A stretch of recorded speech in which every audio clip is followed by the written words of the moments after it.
നമസ്കാരം. മന്ത്രിമാരെ മാത്രമല്ല മന്ത്രി കുടുംബത്തെയും പൊതുഖജനാവിൽ നിന്ന് പണമെടുത്ത് നോക്കേണ്ടുന്ന പ്രത്യേകതരം ഭരണരീതിയിലൂടെയാണ് ഇന്ന് കേരളം ഭരിക്കുന്നത്. അക്കൂട്ടത്തിൽ ഏറ്റവും കൂടുതൽ ചെലവ് വരുന്ന ഒരു കുടുംബമായി മുഖ്യമന്ത്രി പിണറായി വിജയന്റെ കുടുംബം മാറുന്നു. അതിന്റെ ഏറ്റവും വലിയ തെളിവ് വീണ വിജയൻ ഉപയോഗിക്കുന്ന സർക്കാർ വാഹനവും അത് ചോദ്യം ചെയ്യാൻ എത്തുന്നവരോട് യാതൊരു മറുപടിയും പറയാതെ വാപൊത്തി കണ്ണടച്ചിരുട്ടാക്കുന്ന മുഖ്യമന്ത്രിയും മരുമകനുമാണ്. മുഖ്യമന്ത്രിയുടെ മകളും പൊതുമരാമത്ത് മന്ത്രിയുടെ ഭാര്യയുമായ വീണ വിജയൻ ഉപയോഗിക്കുന്ന സർക്കാർ വാഹനത്തിന്റെ വിവരങ്ങൾ പുറത്തുവിടാതെ മെല്ലെപ്പോക്ക് തുടരുകയാണ് മന്ത്രി മുഹമ്മദ് റിയാസ്. കേരള റോഡ് ഫണ്ട് ബോർഡിന്റെ ഇന്നോവ ക്രിസ്റ്റയിലാണ് വീണ വിജയന്റെ സഞ്ചാരം. പൊതുമരാമത്ത് വകുപ്പിന്റെ കീഴിലുള്ള സ്ഥാപനമാണ് റോഡ് ഫണ്ട് ബോർഡ്. ഭർത്താവ് PA മുഹമ്മദ് റിയാസിന്റെ കീഴിലുള്ള സ്ഥാപനത്തിന്റെ വാഹനം ഭാര്യ വീണ വിജയൻ ഉപയോഗിക്കുന്നത് ശ്രദ്ധയിൽപ്പെട്ടിട്ടുണ്ട്. കേരള റോഡ് ഫണ്ട് ബോർഡിന്റെ വാഹനം വീണയാണ് ഉപയോഗിക്കുന്നതെന്ന് പലതവണ റിപ്പോർട്ടുകൾ പുറത്തു വന്നിട്ട് പോലും ഇക്കൂട്ടർക്ക് ഈ ഒരു വിഷയവുമായി ബന്ധപ്പെട്ട് യാതൊരു ഭാവമാറ്റവുമില്ല എന്നത് അത്ഭുതമാണ്.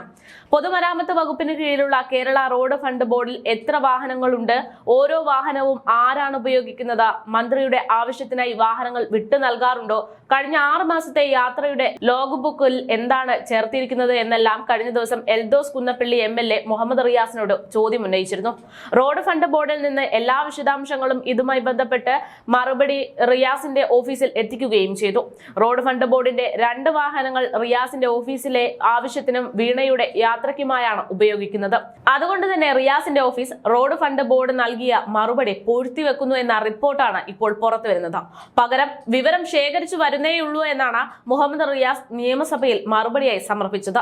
മുഹമ്മദ് റിയാസിന് എത്ര ഔദ്യോഗിക വാഹനങ്ങൾ അനുവദിച്ചിട്ടുണ്ടെന്ന് ഫെബ്രുവരി 1 അൻവർ സാദത്തിന്റെ ചോദ്യത്തിനും മറുപടി ഉണ്ടായിരുന്നില്ല. നിയമസഭാ ചോദ്യങ്ങൾക്ക് തലേ ദിവസം വൈകുന്നേരം 5 മണിക്ക് മുൻപ് മറുപടി നൽകണമെന്ന ചട്ടമുണ്ട്. 2 ഔദ്യോഗിക വാഹനങ്ങളുള്ള സംസ്ഥാനത്തെ ഏക മന്ത്രി കൂടെയാണ് മുഹമ്മദ് റിയാസ് എന്നത് ശ്രദ്ധേയമാണ്. റിയാസിന്റെ ഓഫീസിലെ പ്രൈവറ്റ് സെക്രട്ടറിയുടെ മകളുടെ ആവശ്യത്തിന് പോലും ഔദ്യോഗിക വാഹനങ്ങൾ ദുരുപയോഗം ചെയ്യുന്നുണ്ട് എന്ന ദൃശ്യങ്ങളടക്കം പുറത്തു വന്ന സാഹചര്യവുമാണ്. റിയാസിന്റെ ഓഫീസിലെ ചിലരുടെ മക്കൾ സ്കൂളിൽ പഠിക്കാൻ പോകുന്നതടക്കം ഈ സർക്കാർ വാഹനത്തിലാണ് എന്ന റിപ്പോർട്ടും കുറച്ച് ദിവസങ്ങൾക്ക് മുമ്പ് പുറത്തു വന്നു. എന്നുവെച്ചാൽ നിയമങ്ങളെല്ലാം കാറ്റിൽ പറത്തുകയാണ് മന്ത്രി പരിവാരങ്ങൾ എന്ന് ചുരുക്കം. പെട്രോളിന്റെയും ഡീസലിന്റെയും വില വർദ്ധിച്ചതോടെയാണ് പേഴ്സണൽ സ്റ്റാഫുകൾ ഇത്തരത്തിൽ സർക്കാർ വാഹനങ്ങൾ ദുരുപയോഗം ചെയ്യുന്നത് കൂടിയതെന്നാണ് റിപ്പോർട്ട്. അതിനിടെ സർക്കാർ വാഹനങ്ങളുടെ ഇന്ധന ചെലവിനായി 110.49 കോടി രൂപ ബജറ്റിൽ വകയിരുത്തിയിരിക്കുകയാണ് ധനമന്ത്രി. പേഴ്സണൽ സ്റ്റാഫുകളുടെ വാഹന ദുരുപയോഗവും മുഖ്യമന്ത്രിയുടെ മകൾ അടക്കം ഇത്തരത്തിൽ നിയമം ലംഘിക്കുന്നതിലൂടെ തലവേദനയാകുന്നത് കേരളത്തിന്റെ ധനമന്ത്രിക്കും പൊതുജനങ്ങൾക്കുമാണ്.